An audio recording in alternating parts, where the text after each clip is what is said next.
All right, today we are going on a bit of a journey, a philosophical one.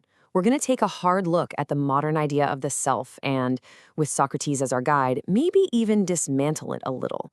We're going to challenge the very foundation of who you think you are. So let me start by asking you a question, and it might feel a little weird. What if your most profound, original thought, that brilliant idea you had, wasn't something you created?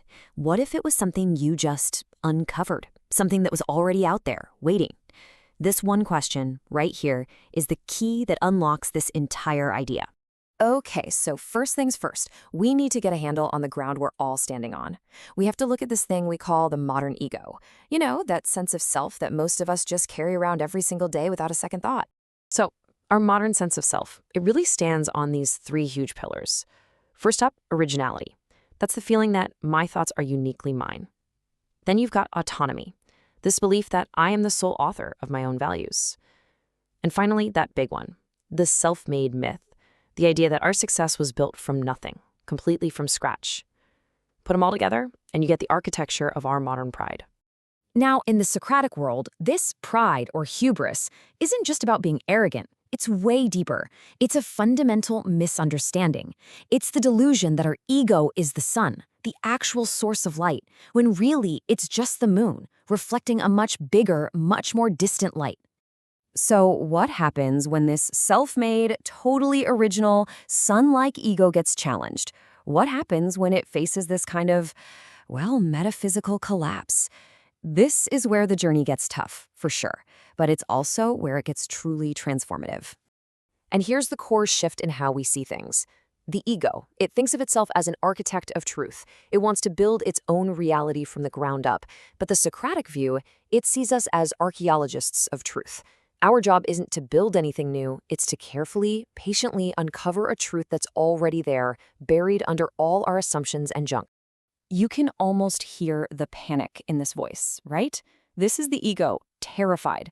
It's that deep, gut-wrenching fear that if we let go of our unique opinions, our brand, our own little private chaos, we'll just vanish. We cling to what makes us different because we think it's the only thing that makes us us. But then Socrates comes along and just flips this whole idea on its head. He says the exact opposite is true, that private chaos isn't what makes us real. In fact, it's the very thing blocking us from what is real. It's only by letting go of it that we can finally take part in reality with a capital R. Okay, so that sounds great, but how do we actually do it? How do we let go of all that private chaos? Well, Socrates gave us a tool, a process. And, it's not exactly a gentle one. He offers us a gift, but it's a painful one, the Socratic method. See, the whole point of the Socratic method is to get you to the state called aporia. It's that feeling of intense confusion, of hitting a wall, a dead end, where you're forced to just admit, I actually don't know. And while most of us would see that as a total failure, Socrates saw it as the absolute essential first step to getting wise. Think of his method like a kind of surgery for the ego. Step 1 is a linkis, a relentless, no-holds-barred questioning of everything you think you know. That leads you right to step 2, aporia, that humbling dead end, the admission of I don't know. And only then, once that space is cleared, can step 3 happen. The soul gets unblinded, making room for a much greater truth to finally come in. I love this part. Socrates never saw himself as a debater trying to win an argument. He said he was a midwife for the soul. He believed the truth was already inside of us, just waiting to be born. His job, his method, was just to help clear away the blockages, all our pride and our false beliefs, so we could give birth to an insight that was there all along. So, after this really difficult process, what are we left with? Well, the result of this whole Socratic journey is a massive transformation. It's a move away from that fragile ego and toward a new, much more solid and, dignified way of being in the world. And this change it's huge. You go from being an owner of opinions, clutching them tightly, to being a steward of the truth. You stop being a competitor in some battle of ideas and become a collaborator in a shared journey. Your whole posture changes from being fractured and defensive to integrated and receptive. And maybe most important of all, you move from the flimsy satisfaction of pride to the deep, resonant feeling of awe. Satisfaction not in yourself, but in something bigger. And here's the beautiful irony in all this. By losing our pride, we gain something so much better: dignity. See, pride is incredibly fragile. It always needs to be propped up. It relies on you being better than someone else. But dignity?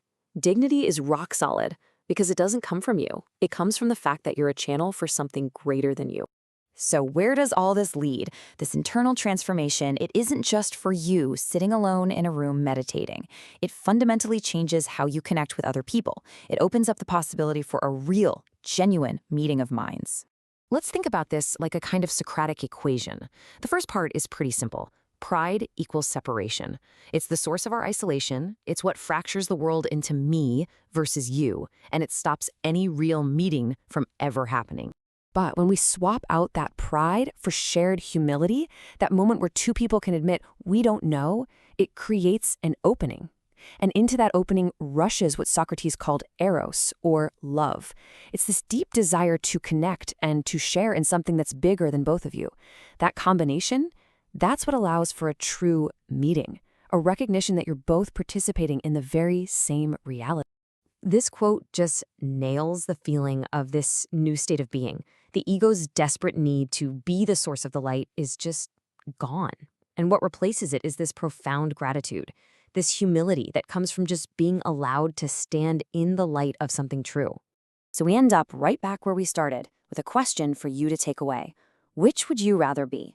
The king of your own tiny private world, a ruler of absolutely nothing, or a humble participant in the vast shared reality of everything? The choice, as Socrates showed us, is always ours to make.